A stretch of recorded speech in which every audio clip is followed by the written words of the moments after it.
ہمارے جو تعلقات میں کئی بہتریاں آنے والی ہیں. اس میں اگر میں یہاں پر جو پاکستان میں کویت کے سفیر ہیں ان کا ذکر نہ کروں تو یہ بڑا زیادتی ہوگی. انہوں نے بہت اہم کردار ادا کیا ہے معاملات کی اصلاح میں، اور الحمدللہ اب یہ معاملات آگے کی طرف بڑھ رہے ہیں. مولانا صاحب، کویتی ویزا کی بحالی کے بعد ایسا لگتا ہے کہ دنیا کا پاکستان پر اعتماد بحال ہونا شروع ہو گیا ہے. اس حوالے سے حکومت کیا کام کر رہی ہے؟ اس میں تو کوئی شک نہیں ہے. میں آپ کو عرض کروں، ایک بہت اہم پاکستان کے دوست عرب ملک نے، سعودی عرب نہیں، ٹھیک، کسی اور عرب ملک کے ایک بڑے ذمہ دار نے مجھے یہ بات کہی تھی کہ عمران خان اور باقی لوگوں میں فرق سمجھو. تو میں نے کہا کیا فرق ہے؟ تو انہوں نے کہا وہ آتے ہیں تو اپنے بچوں، اپنی فیکٹریوں، اپنی کمپنیوں، اپنے دوستوں کی کمپنیوں کے لیے فیور مانگتے ہیں. عمران خان آتا ہے تو یہ اپنے ملک کے لیے کہتا ہے. حالانکہ عمران خان یہ کہتا ہے کہ اللہ وہ وقت لے آئے کہ مجھے کسی سے مانگنا نہ پڑے، اور اس کی طبیعت کے برخلاف ہے، لیکن وہ اپنی قوم کے لیے جا کے بات کرتا ہے. اور وہ عمران خان عالمی دنیا کے لیے، عالم عرب ہو یا یورپ ہو، امریکہ ہو، برطانیہ، ان کے لیے اس کی اپنی شخصیت ایک بہت بڑی چیز ہے. عمران خان کی شخصیت وزیر اعظم سے ہٹ کے بھی اللہ تعالیٰ نے اس کو بہت بڑا نوازا ہوا ہے، اور ہیرو وہ ہے. ہمارا تو ہے ہی، باقی دنیا میں بھی اس کو ایک ہیرو کے طور پہ دیکھتی ہے. تو میں سمجھتا ہوں کہ نہ صرف اعتماد بحال ہو رہا ہے، بلکہ یہ جو حکومت کی ایک پالیسی ہے کہ ہم نے امداد یا قرض نہیں، ہر وقت جو ہمارا ماضی ہے وہ اس سے عبارت ہے کہ ہر وقت مانگتے رہنا. موجودہ حکومت ایک پالیسی ڈیولپ کر رہی ہے کہ امداد یا قرض نہیں، آؤ معیشت، تجارت میں، اقتصاد میں، انویسٹمنٹ میں مختلف پروجیکٹ جو ہیں وہ اکٹھے کریں. تو یہ ایک بہت بڑی میں سمجھتا ہوں ڈیولپمنٹ ہوگی کہ اگر ہم ان 6 ماہ میں، جو آنے والے 6 ماہ میں، اس کے اندر عرب دنیا سے پاکستان کے اندر انویسٹر آنا شروع ہوں گے. یہ میں آج آپ کو بتا رہا ہوں. عرب دنیا سے پاکستان کے اندر کمپنیاں آنا شروع ہوں گی، یہاں کام کریں گی، یہاں پر روزگار کے انشاءاللہ مواقع بھی پیدا ہوں گے.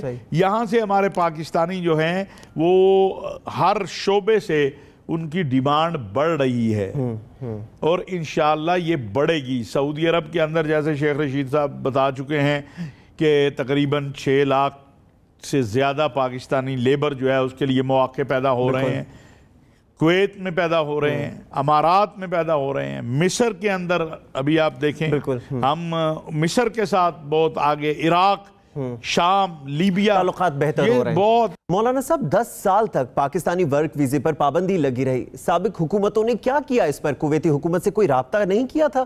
اور اس پابندی کی آخر کیا وجہ تھی آپ کے خیال میں؟ کوشش تو ممکن ہے کسی لیول پہ ہو، لیکن درد نہیں ہے. آپ دوستوں کے ساتھ زور آزمائی نہیں کرتے. صحیح. زور آزمائی ہوتی دشمنوں کے ساتھ، زور آزمائی ہوتی ہے اپنے مخالفین کے ساتھ. اپنے دوستوں سے زور آزمائی نہیں ہوتی. وہاں بیٹھ کے معاملات کی اصلاح کی جاتی ہے. وہاں پوچھا جاتا ہے کہ آپ کو ہم سے کیا مسئلہ درپیش ہے. وہاں پوچھا جاتا ہے کہ مجھے آپ کے ساتھ یہ معاملہ درپیش ہے. وہاں یہ نہیں کہا جاتا ہے کہ تمہاری ایسی تیسی. یعنی سابقہ حکومت کی طرف سے زور آزمائی ہوئی آپ کا کہنا ہے؟ نہیں، میں سمجھتا ہوں کچھ غلطیاں اس وقت کے وزیر داخلہ جو ہیں چوئی نثار صاحب، میں سمجھتا ہوں کہ اس طرح نہیں ہونا چاہیے. صحیح. دیکھیں نا، آپ میرے ڈاکٹر صاحب، میں آپ کے ساتھ یہاں بیٹھ کے پروگرام کرتا ہوں، آپ کی طبیعت پہ کوئی بات ناگوار گزرے تو بجائے ہم زور آزمائی کریں، آپ مجھے کہہ سکتے ہیں کہ جی یہ آپ کا عمل اچھا نہیں لگا ہے. اس میں کیا وجہ ہے؟ کیوں آپ مجھ سے خفا ہیں؟ میں آپ سے پوچھ سکتا ہوں کہ کیوں بھائیوں کے درمیان جو تعلقات ہوتے ہیں ان میں غصہ نہیں کیا جاتا. صحیح، بالکل. ابھی آپ کے سامنے ہے سعودی عرب کا معاملہ. کوئی شخص ماننے کو تیار نہیں تھا کہ پاکستان سعودی عرب کے تعلقات اتنے اچھے ہو جائیں گے کہ عمران خان صاحب جدہ اتریں، ریاض اتریں، اور آگے سعودی ولی عہد امیر محمد بن سلمان ان کا استقبال کریں، اور اتنی اچھی ملاقاتیں ہوں اور معاملات اتنے اچھے ہو جائیں. یہاں کیا کچھ نہیں کہا گیا. کون سا حربہ ہے جو استعمال نہیں کیا گیا؟ یہ ہوتا ہے. کیوں؟ جب آپ کی لیبر نہیں جائے گی، جب آپ کے لوگ نہیں جائیں گے، تو وہاں جو آپ کے دشمن ممالک، یا آپ کے مخالف ہیں ان کو موقع ملتا ہے نا. پاکستان کی لیبر جہاں کم ہوئی وہاں انڈیا کی زیادہ ہوئی. بالکل ٹھیک ہے. تو وہ بھی پھر کوشش کرتے ہیں کہ خرابی پیدا کریں. آپ کا حریف جو ہے وہ آپ کو فری ہینڈ نہیں چھوڑتا ہے کہ اچھا جو مرضی کر لیں آپ. یہ ایسا نہیں کرتا.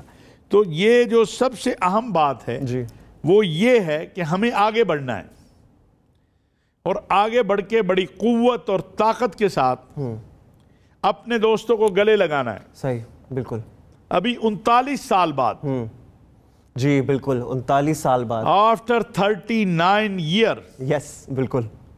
میں تو خود پریشان ہو گیا. میں نے اپنی وزارت خارجہ سے پوچھا کہ یار سچی بات ہے یہ؟ انہوں نے کہا سچی بات ہے کہ وزیر خارجہ کی سطح کا دورہ 39 سال بعد ہوگا.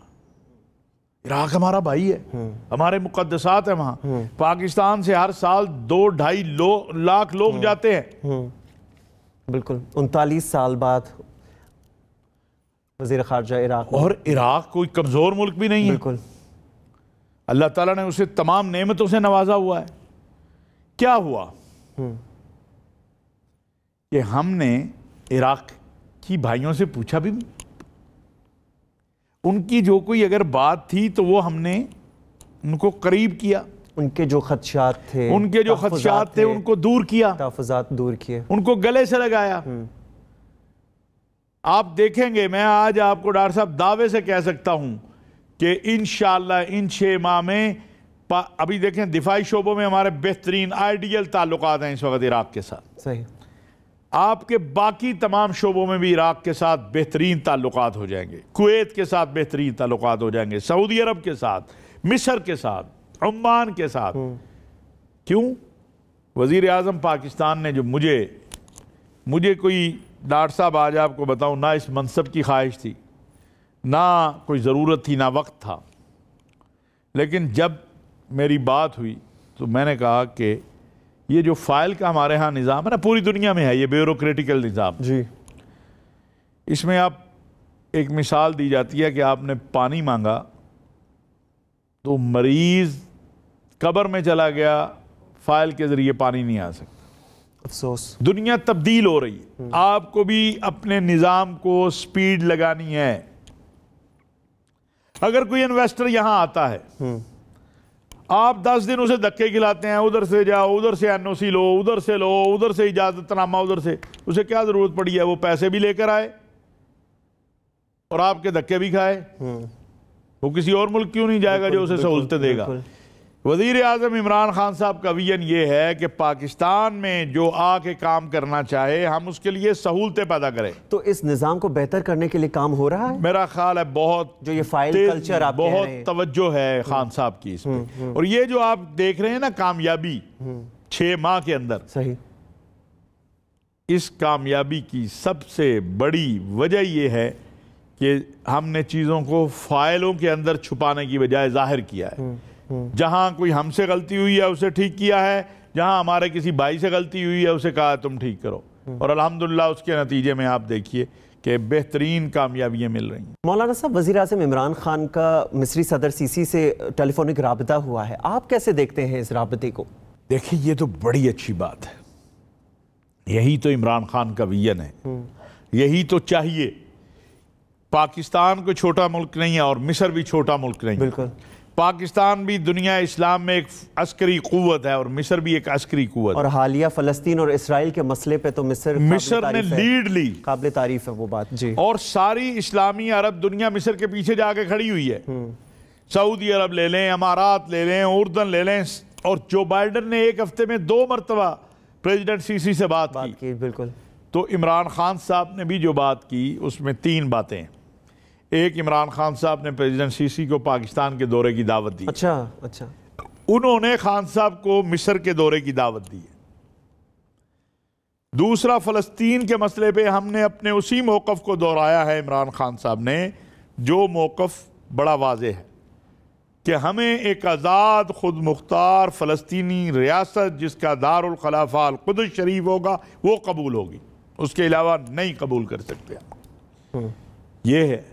اور بھی جو معاملات ہیں۔ تو مولانا صاحب یہاں پہ آپ بات کر رہے ہیں کہ مصری صدر سیسی نے خان صاحب کو دعوت دی ہے مصر آنے کی، دورہ کرنے کی، تو کیا خان صاحب نے یہ جو دعوت ہے وہ قبول کی ہے یا کریں گے؟ قبول کی ہے، اور انہوں نے بھی قبول کی ہے انشاءاللہ۔ میں نے جیسے کہا کہ اگلے 6 ماہ میں پاکستان اس وقت بہت اہم ہے عالم عرب، عالم اسلام کے لیے۔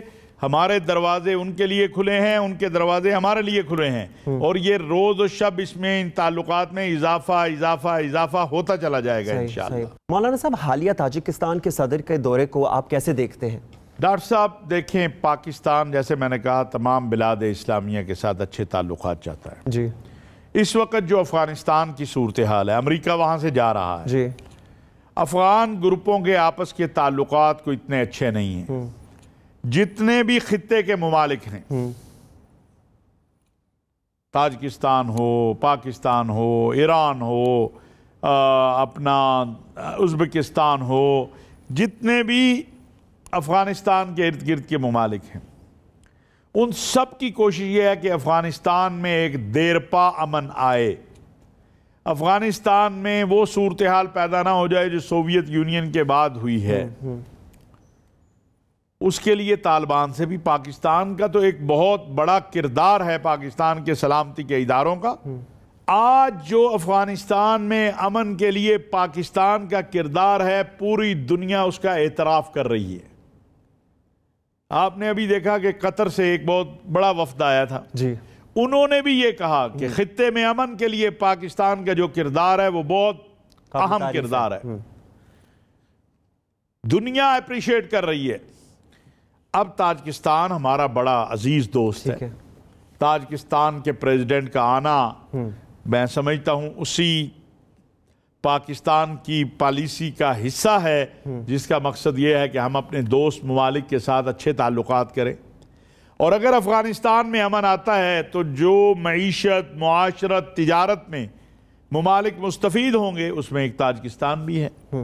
پھر تاجکستان نے بھی ایک دہشت گردی اور انتہا پسندی کے حوالے سے بڑی جنگ لڑی ہے اور اس پر قابو پایا ہے، ہم نے بھی ایک بڑی جنگ لڑی ہے اور اس پر قابو پایا ہے، تو مستقبل میں اس حوالے سے بھی بات چیت کی ضرورت ہے۔ تو یہ ساری وہ چیزیں ہیں جو ڈاکٹر صاحب آگے بڑھ رہی ہیں، اور آگے بڑھانے کی ضرورت ہے، آگے دیکھنے کی ضرورت ہے، ایک دوسرے کے قریب لانے اور قریب کرنے کی ضرورت ہے، اور میں سمجھتا ہوں جو معاہدے ہوئے ہیں، جو چیزیں طے ہوئی ہیں، اس سے انشاءاللہ تعالی بڑی بہتری آئے گی۔ مولانا صاحب یہاں پر میں آپ کو روکوں گا کیونکہ وقت ہو چکا بریک کا۔ ناظرین یہاں پر وقت ہو چکا بریک کا، بریک لیں گے اور بریک کے بعد واپس آ کر اپنے سلسلے کو یہیں سے آگے بڑھائیں گے۔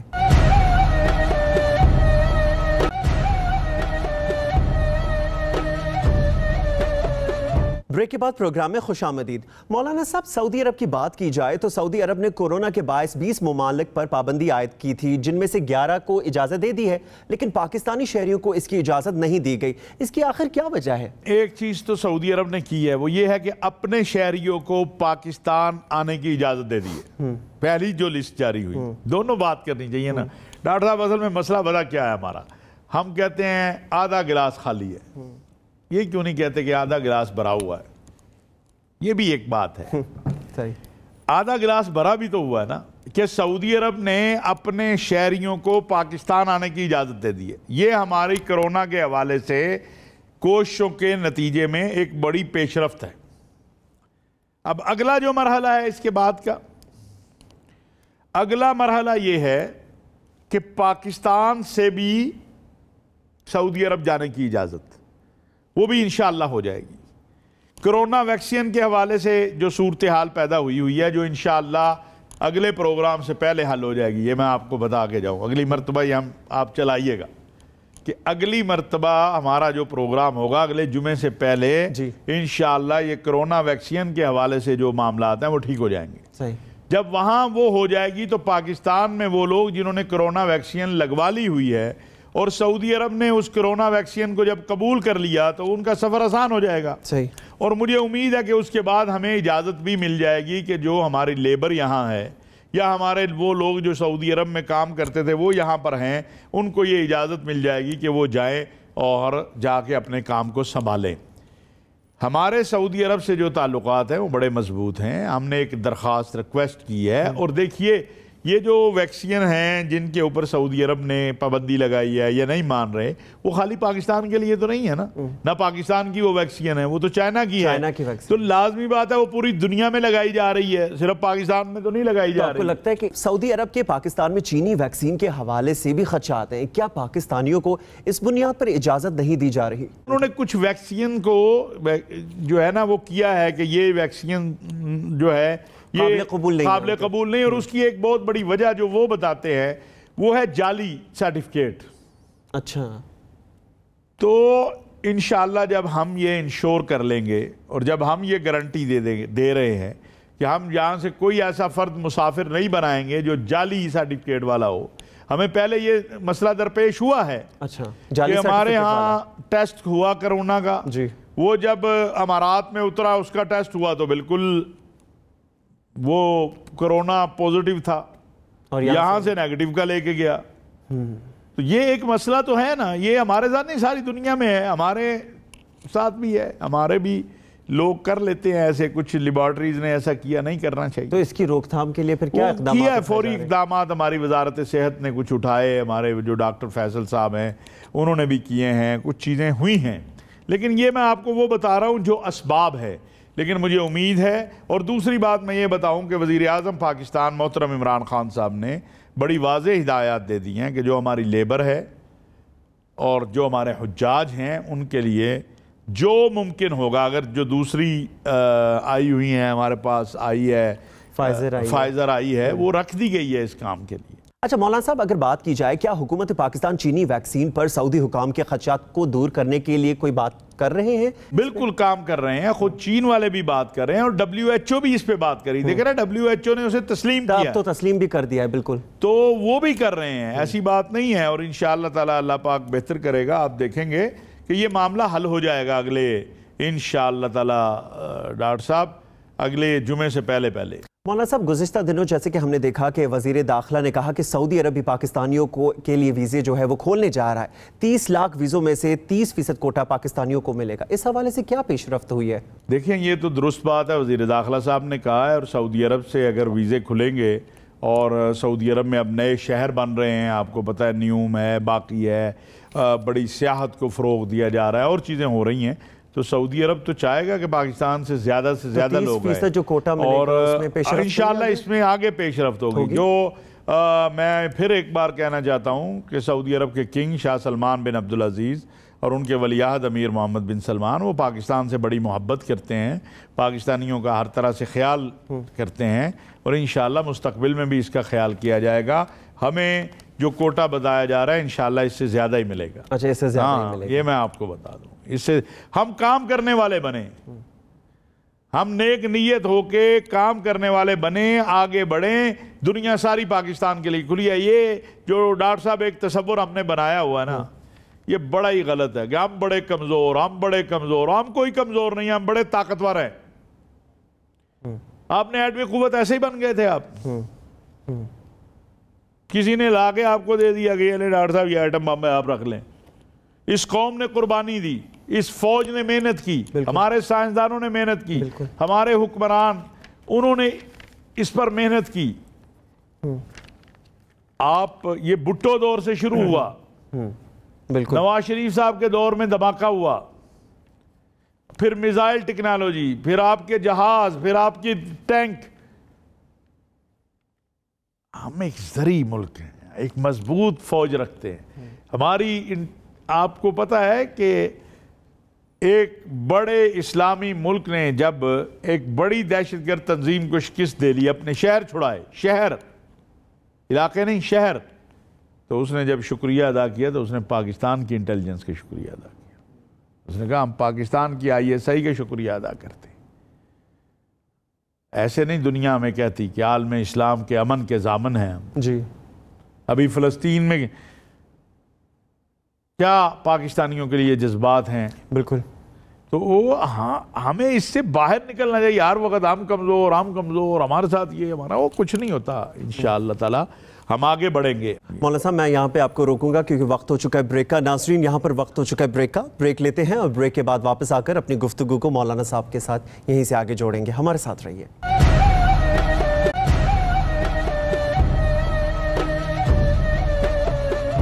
پروگرام میں بریک کے بعد خوش آمدید۔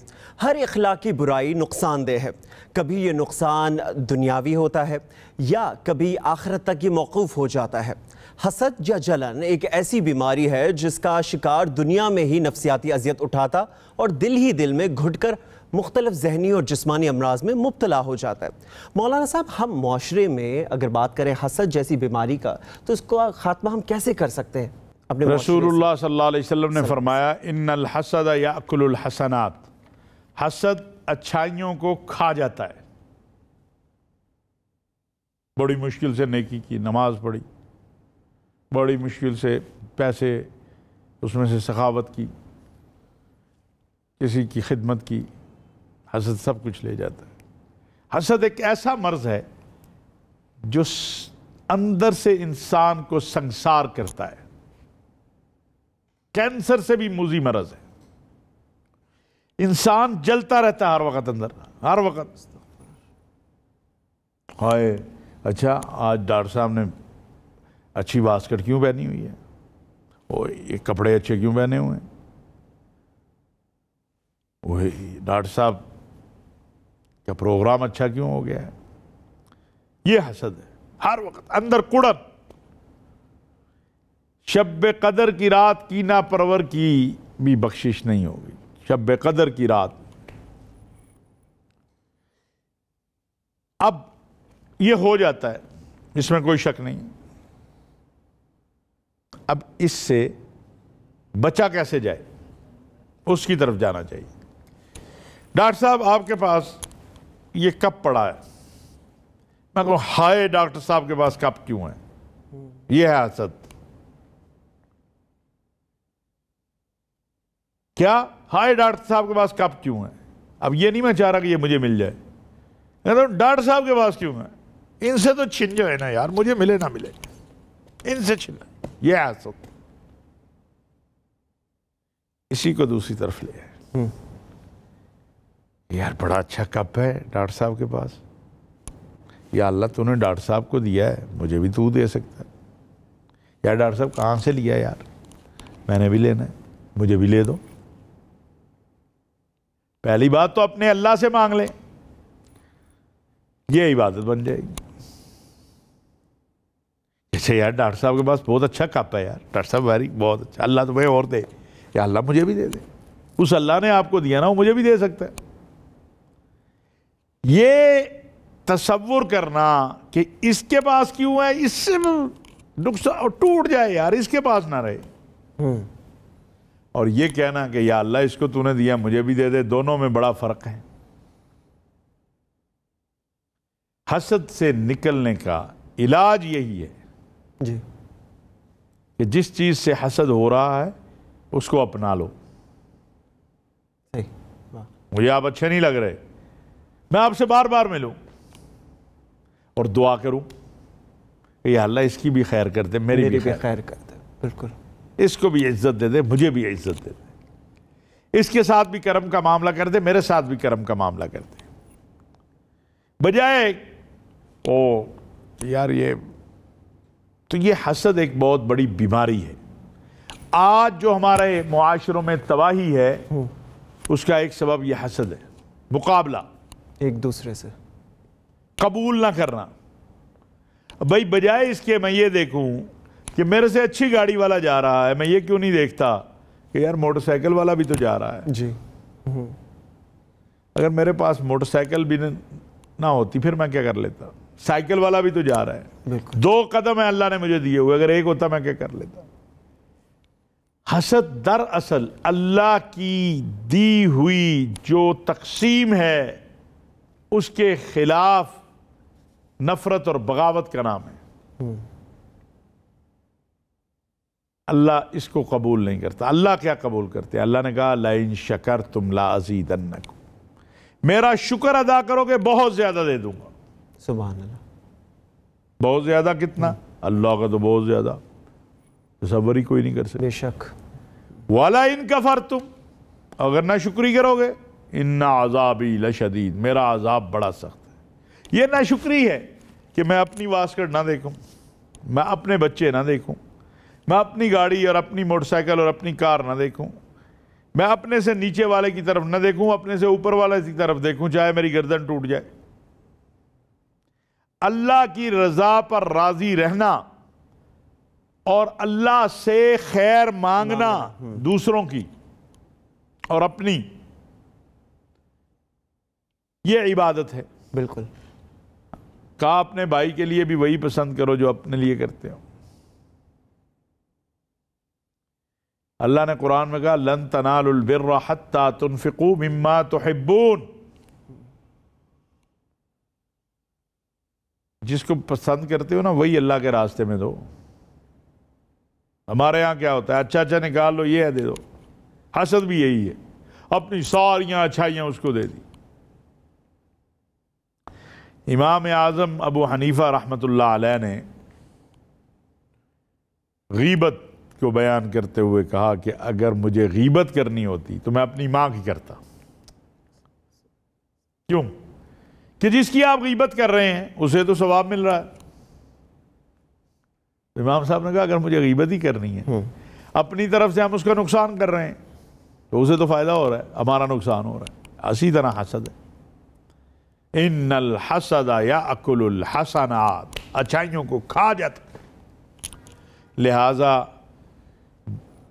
جب کسی سے حسد ہونے لگے، ایک تو اس سے میل ملاپ بڑھائیں، محبت بڑھائیں، اس سے دور رہو، اللہ سے دعا مانگیں، اور زیادہ سے زیادہ سورۃ الاخلاص، قل هو اللہ احد، صحیح، اللہ الصمد، اللہ الصمد، اللہ بے نیاز ہے۔ تم بھی تو اللہ کے بندے ہو، بے شک، اس کی شان بے نیازی ہے، تو تمہارے اندر بھی تو اس نے پیدا کی ہوگی نا، تم اس کے بندے ہو، نائب ہو اس کے، زمین کے اوپر اس کے عیال ہو۔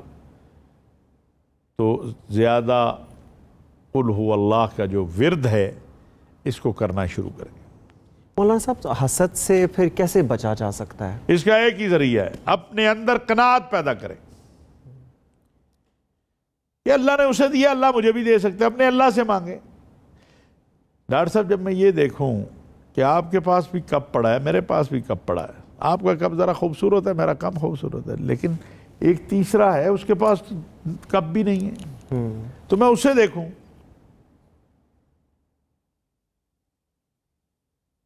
اور پھر میں اللہ کی رضا پہ راضی رہ جاؤں۔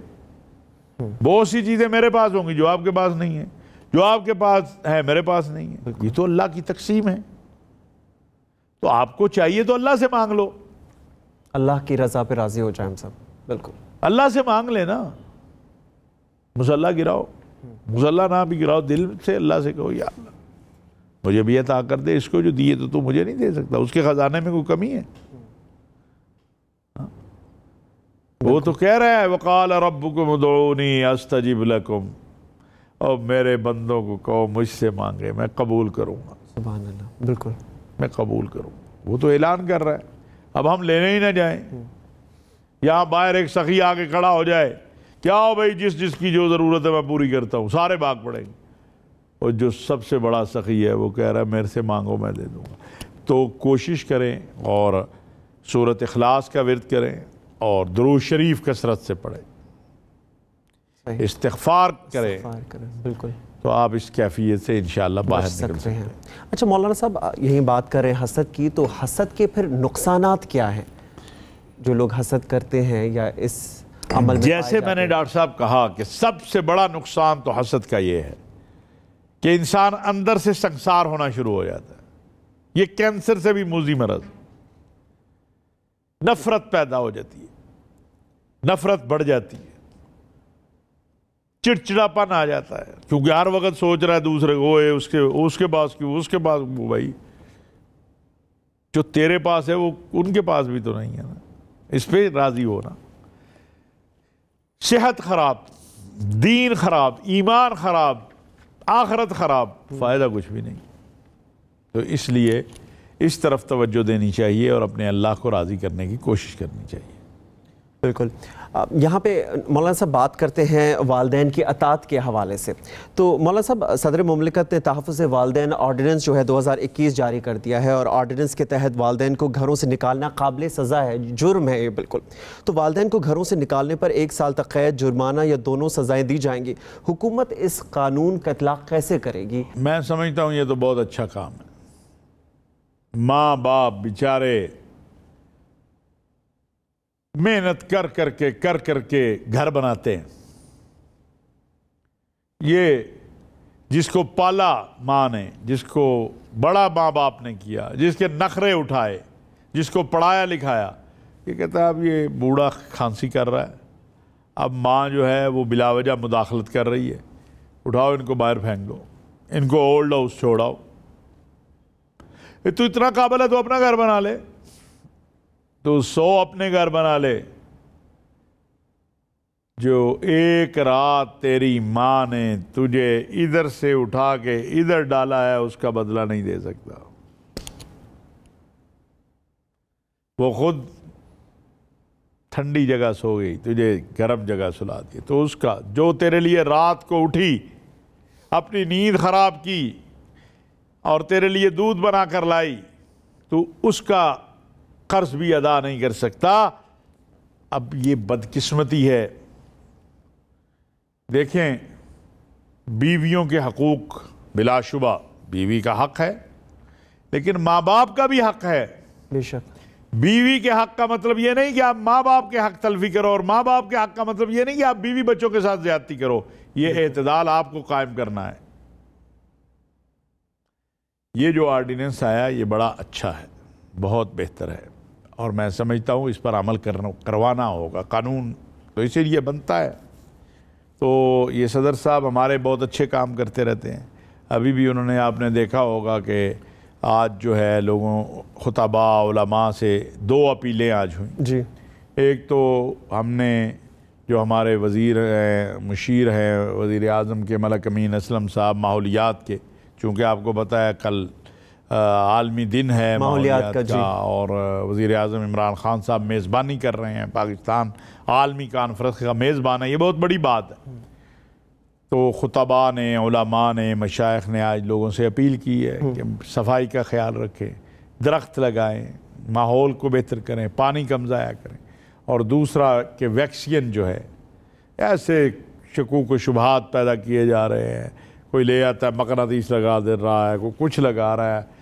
بھئی خدا کا واسطہ ہے, یہ ویکسین لگاؤ تاکہ تمہاری بچت ہو سکے. مولانا صاحب, یہ عوام کے جو شکوک و شبہات ہیں, یہ خدشات ہیں یا تحفظات ہیں, ان کو کیسے دور کیا جائے ویکسین کے حوالے سے؟ دیکھیں, اسی لیے علماء سے, خطباء سے, ائمہ سے اپیل کی گئی ہے. ان سے کہا گیا ہے کہ بھئی آگے بڑھو.